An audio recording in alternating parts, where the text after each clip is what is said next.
ચહેલ કણી તો હોરમાં તૈયાર થઈ ગયો કારણ કે આપણે જવાનું હતું રાહુલભાઈની હગીમાં વાવડી આપણી 150 મોજડી હાલે નથી એટલે લઈ આવ્યો ભાઈબંધને મારી લીધી બૂસ तरीका है भीख मांगने का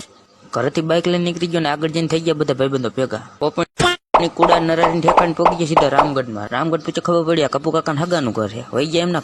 ઘરમાં બેઠા બેઠા હરીશો ભારી ગયા થોડાક સીન સપટા પાડી લીધા પછી આવી ગયું ઠંડુ પી લીધું ને નીકળી ગયા સીધા બહાર નીકળી જઈને બાઇક બદલી લીધું બાઇક બદલાવી નીકળી ગયા આપણે વાવડી વાળા ક્યાંથી બદલી લીધું બાઇક તો સારું હતું પણ આપણે બાઇક આ કેવો રસ્તો નતો આવતો જે ભાઈબંધો વહાં રહી ગયા એટલે ઘડીક આગળ જઈને ઉભું રાખી દીધું બાઇક ઉભું રાખ્યું તો એટલી વારમાં ભાઈબંધો પોગી ગયા ત્યાંથી કુંદરભાઈ બાઇક નો સેલ મારી દીધો ને બેસી ગયા આપણે બાઇકમાં બેસી નીકળી ગયા આપણે રસ્તે ફાઇનલી આપણે સારો રસ્તો મળી ગયો ફાઇનલી લાગે હું વાવડીમાં પોગી ગયા